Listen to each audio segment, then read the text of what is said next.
गणपती बाप्पा मोरया. नमस्कार महाराष्ट्र, स्वागत आहे तुमचं द एके टॉकच्या या मराठी पॉडकास्ट शो मध्ये. मित्रांनो, आजची सिरीज फार स्पेशल असणार आहे, कारण तुम्ही तर पाहताय गणेश उत्सव जवळ आलेला आहे. आज माझ्या बरोबर फार एक स्पेशल गेस्ट आहे. नमस्कार महाराष्ट्र, स्वागत आहे तुमचं द एके टॉकच्या या मराठी पॉडकास्ट शो मध्ये. जर तुम्हाला तुमचा व्यवसाय डिजिटली न्यायचा असेल तर द एके टॉक तुमच्यासाठी एक सुवर्ण संधी घेऊन आलेला आहे. तुमच्या व्यवसायाची सुरुवात कशी झाली, तुमचे कष्ट कसे होते, तुमचा व्यवसाय महाराष्ट्रातल्या प्रत्येक ग्राहकापर्यंत न्यायची जबाबदारी आमची असेल. द एके टॉकच्या या सुंदर अशा स्टुडिओमध्ये तुमचा पॉडकास्ट रेकॉर्ड केला जाईल. तर बुक करा तुमचं सीट आजच. घेऊया आकाशात उंच भरारी आकाश बरोबर.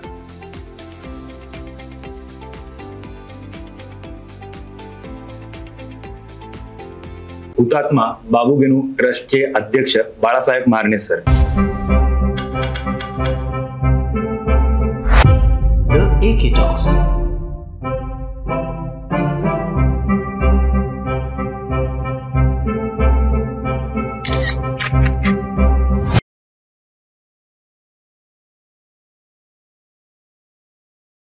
सर नमस्ते. नमस्ते सर, कसं वाटतंय द एके टॉकच्या या मराठी पॉडकास्ट शो मध्ये? आपलं फारच छान एके टॉकचं मी बघितलेलं आहे. आपलं गाणं सुद्धा केदारनाथला जाताना थँक्यू सर. फार लोकांनी त्याला व्ह्यूज दिलेले आहेत, चांगले ऐकलेले आहेत. आपलं चांगलं काम चालू आहे. Thank you so much sir. 2024च्या या धावपळीच्या आयुष्यात आणि धावपळीच्या वेळेस तुम्ही टाइम दिला द एके टॉकच्या या मराठी पॉडकास्टला. फार कौतुक आहे या गोष्टीचं. सर, कसा असेल या वर्षीचा गणेश उत्सव? ह्या वर्षीचा गणेशोत्सव फार चांगला आणि स्पेशल असेल, कारण आम्ही गेले अनेक दिवस मेट्रोचं काम त्या ठिकाणी चालू होतं. बरोबर. त्यामुळे आमचा जो मंडपची साईज आहे ती पूर्ण बसत नव्हती. ओके. त्यामुळे डेकोरेशन सुद्धा थोडं कट होत होतं. आता ह्या वर्षी पूर्ण मेट्रोचं आमच्या मंडपाच्या जागेचं काम हे 5 ऑगस्ट पर्यंत कम्प्लीट होते. ओके. तर आम्ही मीनाक्षी मंदिर करत आहोत. अच्छा. अतिशय सुंदर असं हे मीनाक्षी मंदिर आहे आणि पूर्ण चारही बाजूने ते फिनिश राहील. 80 फूट उंच आहे, 60 फूट लांब आणि 40 फूट रुंद आहे. अतिशय सुंदर. म्हणजे नितीन देसाईंचे सहकारी आहेत, ते त्या ठिकाणी करतात, भाई काका म्हणून. ओके. पूर्वी नितीन देसाई असताना ते स्वतः करत होते, पण त्यांचे सहकारी आहेत, त्यामुळं ते काम उत्कृष्ट होणार याबद्दल आमच्या मनात शंका नाहीये. अर्थातच सर. सर, माझा प्रश्न तोच होता की पुण्यातलं सध्याचं वातावरण म्हणता येईल फार गढूळ असं वातावरण हे झालेलं आहे, कारण खडकवासला धरणातलं पाणी काय थांबत नाही आहे. बरोबर. आणि मेट्रोचं काम खूप जोमाने पुण्यामध्ये चालू आहे. सर, कसं पाहताय, म्हणजे आधीचा गणेशोत्सव आणि 2024 मधला गणेशोत्सव, काय फरक आहे सर यामध्ये? गणेशोत्सवात तर बदल झालेला आहे, पण आता आपण जे आत्ताचं जे बोलला मुठा नदीचं पाणी ते सोडलं जाते खडकवासला धरणातनं. बरोबर. तर ते जे आजूबाजूला जी राहणारी वस्ती आहे, सोसायटी आहेत, त्यात ते पाणी मग आता 8 दिवसापूर्वी घुसलं होतं आणि लोकांचे बरेच हाल झाले की मेट्रोचा त्या नदीमध्ये काम चालू असताना तिथं भराव टाकला गेलेला आहे आणि बरेच ठिकाणी म्हणजे काम नदीच्या त्या ठिकाणी चालू आहे संपूर्ण. बरोबर. त्या बाबतीत जरा लक्ष द्यायला पाहिजे शासनाने सुद्धा, मेट्रोच्या लोकांनी सुद्धा. बरोबर. कारण लोकांचे संसार उद्ध्वस्त झालेले आहेत. बरोबर. आणि नेमका गणेश उत्सव जवळ आलेला आहे. 5-7 वर्षापूर्वी अशीच परिस्थिती झाली होती. आमचे मित्र आहेत शिवमंत्री. ओके. त्यांच्या इथं एरोंडानामध्ये असंच पाणी घुसलं होतं. ओके. तर ते सगळी स्थानिक गरीब लोक होती आणि त्यावेळेस जास्ती पाणी सुटलेलं होतं त्याच्यापेक्षा. तर त्यांना आम्ही जवळजवळ 200 कुटुंब होतं. ओके. आम्ही 3 महिन्याचं राशन हुतात्मा बाबू गेनू मंडळ ट्रस्टनी प्रत्येकाला, म्हणजे साबणापासून तेलापासून गहू तांदूळ असं 1-2 महिन्याचं पूर्ण सामान त्यांना आम्ही बाबू गेनू मंडळ ट्रस्ट तर्फे दिलं होतं. बरोबर. बरोबर. आणि गणेशोत्सव बदलतोय हा आहेच, त्यात काही शंका नाही. पण चांगली काम करणारी सुद्धा मंडळं आहेत. हळूहळू बदल घडतोय. लोकांना हे समजतंय की आपण धार्मिकतेकडे जायला पाहिजे. काही लोकांचा कल असतो की विसर्जन मिरवणूक टार्गेट करायची, विसर्जन मिरवणुकीत जास्त आनंद घ्यायचा. पण आम्ही जे काय बरेचशी मंडळ आहेत, दगडूशेठ मंडळ आहे, प्रमुख 5 मानाची गणपती आहेत, हे सगळ्यांना प्रबोधन करत असतात. आम्ही सुद्धा सर्वांना सांगत असतो की तुम्ही धार्मिक पद्धतीने हा आपला गणेश उत्सव साजरा करायला पाहिजे. बरोबर. आम्ही एकही गाणं लावत नाही. गेले 40-45 वर्ष झालं. बरोबर. आपल्या इथं संपूर्ण देवाची गाणी असतात. बरोबर. नंतर अथर्व शिष्य म्हणलं जातं. बरोबर. आणि स्पीकर हा नसतोच, म्हणजे 10 दिवस स्पीकर हा मंडपात असतो. सर आपल्या इथं ढोल असतो आपल्याला विसर्जनला आणि बसवायला. स्थापनेपासून ढोल आहे, म्हणजे आम्ही कधी स्पीकर लावला नाही. आत्तापासून 1970 साली स्थापना झाली. बरोबर. पण आम्ही स्पीकर हा लावलाच नाही. पहिल्यापासून आम्ही ढोलच लावला. त्यावेळेस तर म्हणजे आत्ता जी संख्या वाढली ढोल ताशाची, त्यावेळेस तर काहीच नव्हती. फक्त गावाकडची लोक ढोल ताशा वाजवायची. ओके. आमच्याकडे शिंदेवाडी म्हणून होती. अच्छा. आणि ते यायचे शिंदेवाडीवरनं, मुळशीतले.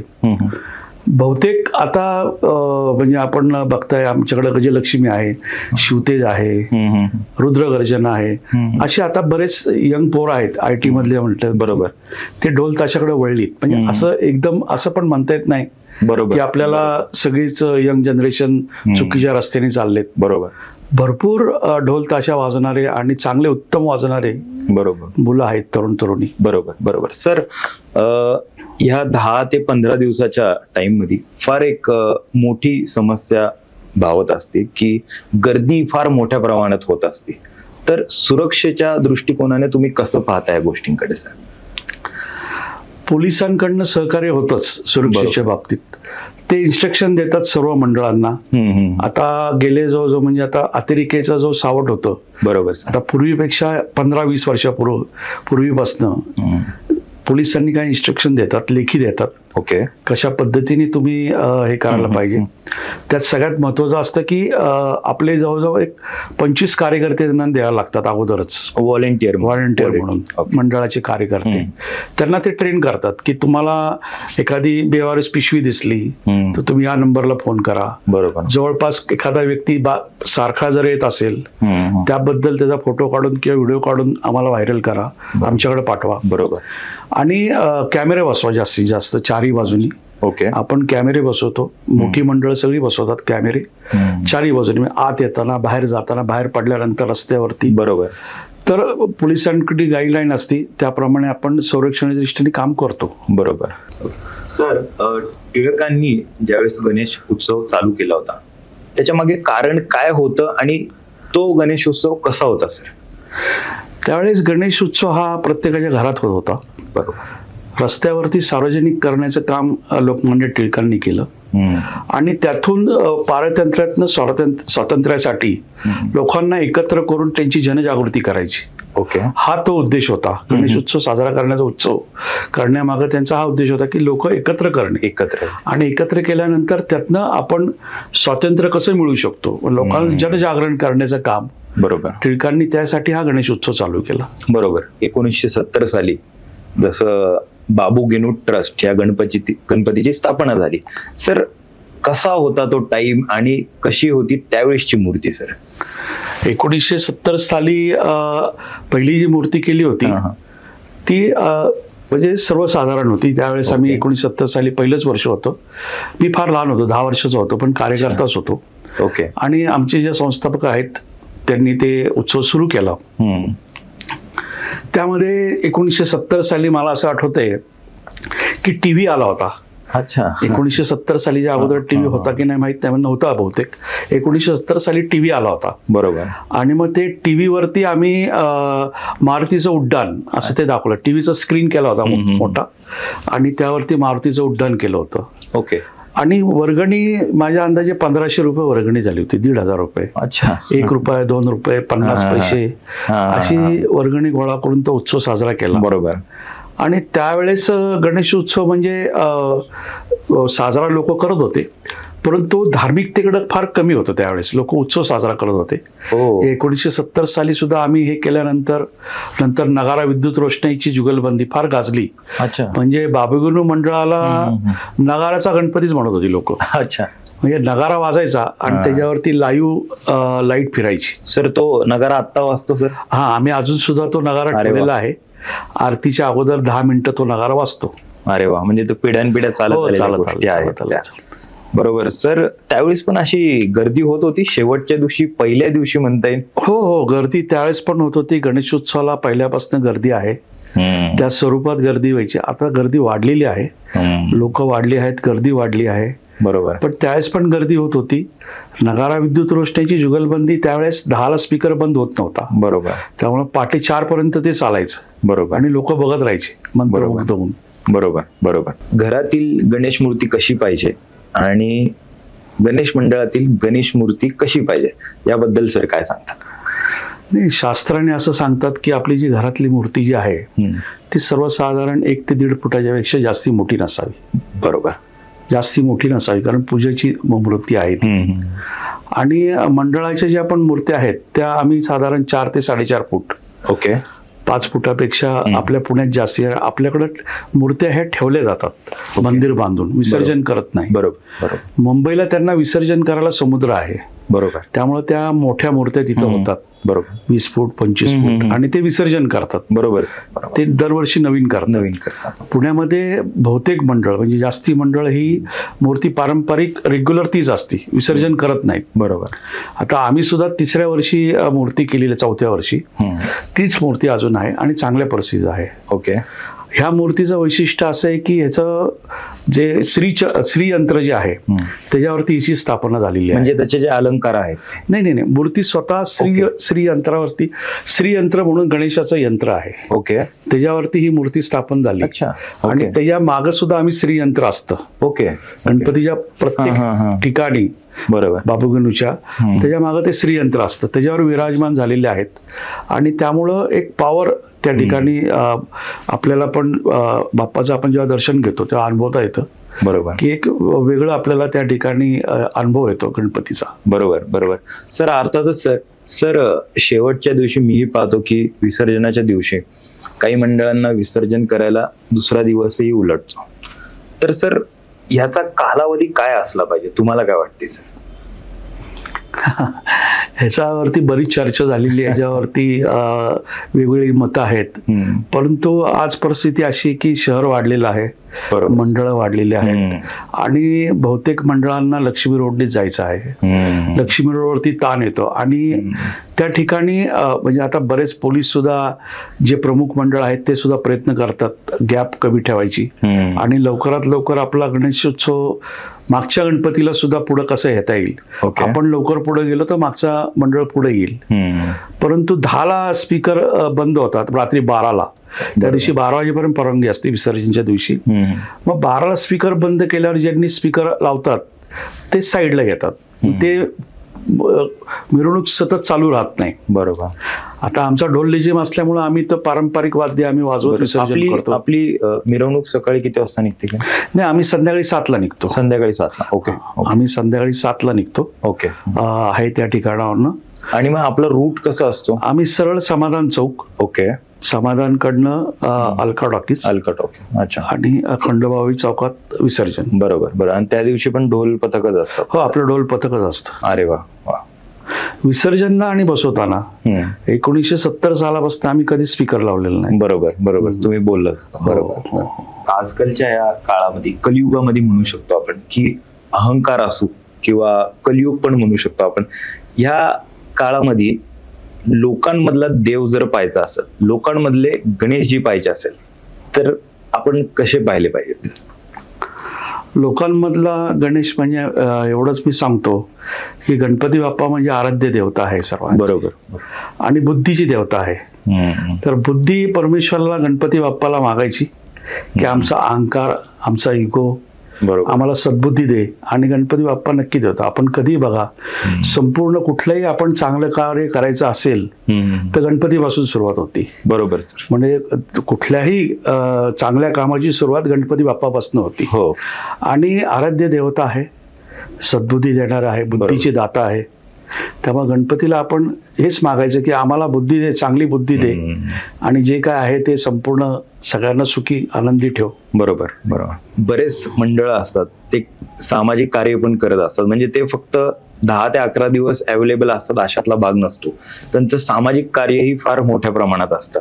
सर, आपल्या ट्रस्ट कडून असं कोणतं काम गेले 10 ते 20 वर्षात करण्यात आलेलं आहे?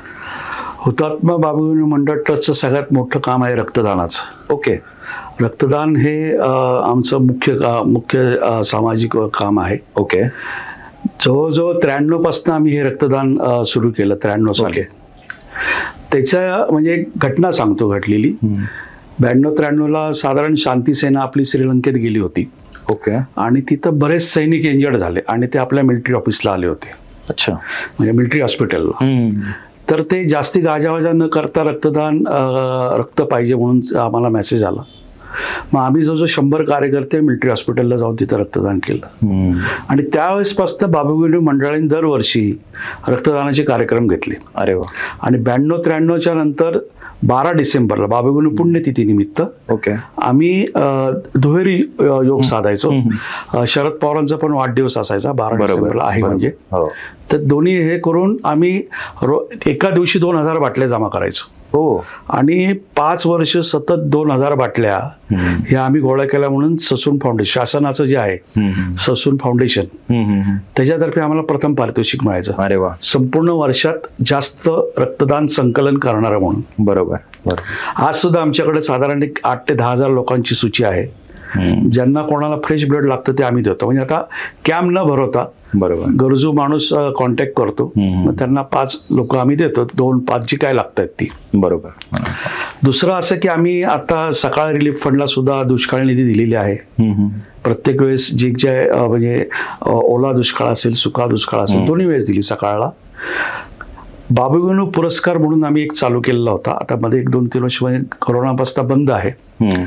जे 5 विविध क्षेत्रात यंग मुलं जे आहेत, मुली असतील, ते जे आपण देशासाठी त्यांना प्रोत्साहन देण्यासाठी ओके आपण त्यांना हुतात्मा बाबूगणू पुरस्कार सुद्धा मंडळाच्या वतीने दिलेला आहे.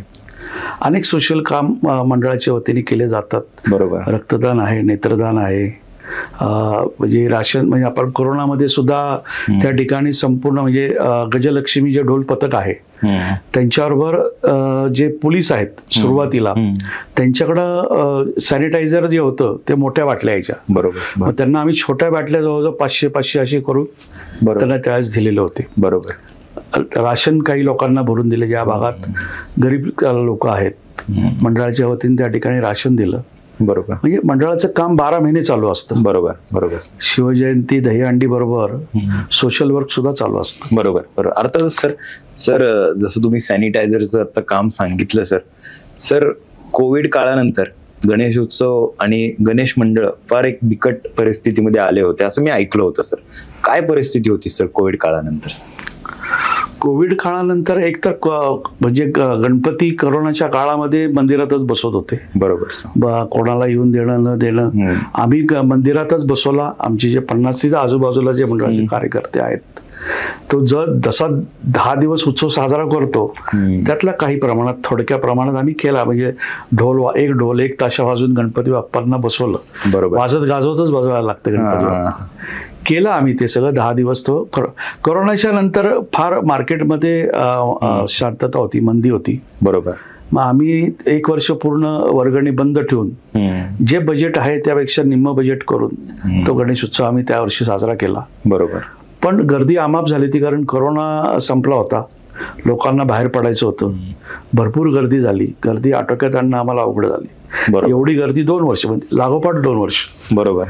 भरपूर गर्दी झाली. लोकांनी प्रोत्साहन चांगलं दिलं, भरभरून पैसे तिथं दिले. बरोबर. आमचा जो खर्च होता तो बऱ्यापैकी त्या ठिकाणी निघाला. बरोबर. अर्थातच सर शेवटचा प्रश्न, हुतात्मा बाबूगणू ट्रस्ट कडून एक पुणेकरांना काय एक छोटासा मेसेज असेल?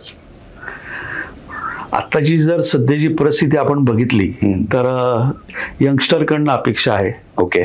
आता आम्ही पेपरमध्ये वाचतो, बघतो, आता जे काय पुण्यात घडलेलं आहे, आपली ही संपूर्ण म्हणजे आपण हे विद्येचं माहेरघर म्हणतो. बरोबर. शहर. बरोबर. बरोबर. आता IT पार्क म्हणून ओळखलं जातं. बरोबर. विविध भागातनं लोक येतात. बरोबर. आमच्या मंडळाकडनं एवढीच इच्छा आहे की सगळ्या तरुणांना आपण चुकीच्या मार्गाने न जाता, कुठल्याही व्यसनाच्या अधीन न जाता, आपलं पुणे शहर विद्येचं माहेरघर आहे तेच नाव पुढे यायला पाहिजे असं आमच्या सारख्या कार्यकर्त्याला वाटतं. बरोबर. बरोबर. अर्थातच सर फार छान वाटलं तुमच्या बरोबर बोलून आणि तुमच्या पुढील वाटचालीसाठी तुम्हाला खूप साऱ्या शुभेच्छा. आणि येत्या 10 दिवसात आपली भेट होईलच पुन्हा एकदा. हो. पण पुन्हा एकदा इथं मराठी पॉडकास्ट शो मध्ये आल्याबद्दल तुमचे मला आभार. सुद्धा फार चांगलं वाटलं आपलं द एके टॉक मध्ये येऊन, आणि आपलं नाव पण भरपूर आहे. Thank you sir. बाबगुण मंडळ ट्रस्टला पण मी तुम्हाला शुभेच्छा देतो मंडळाच्या वतीने एक अध्यक्ष म्हणून. थँक्यू. इथे पुढील काळात तुमचं अजून गाणं तर झालेलंच आहे, एखादा चांगला तुम्ही मूवी पण केलाय, हो. अजून एखादा म्हणजे पुढं तुमचं भविष्य अजून उज्ज्वल हो, थँक्यू. हीच चरणी प्रार्थना करतो गणपतीच्या. थँक्यू. Thank you so much.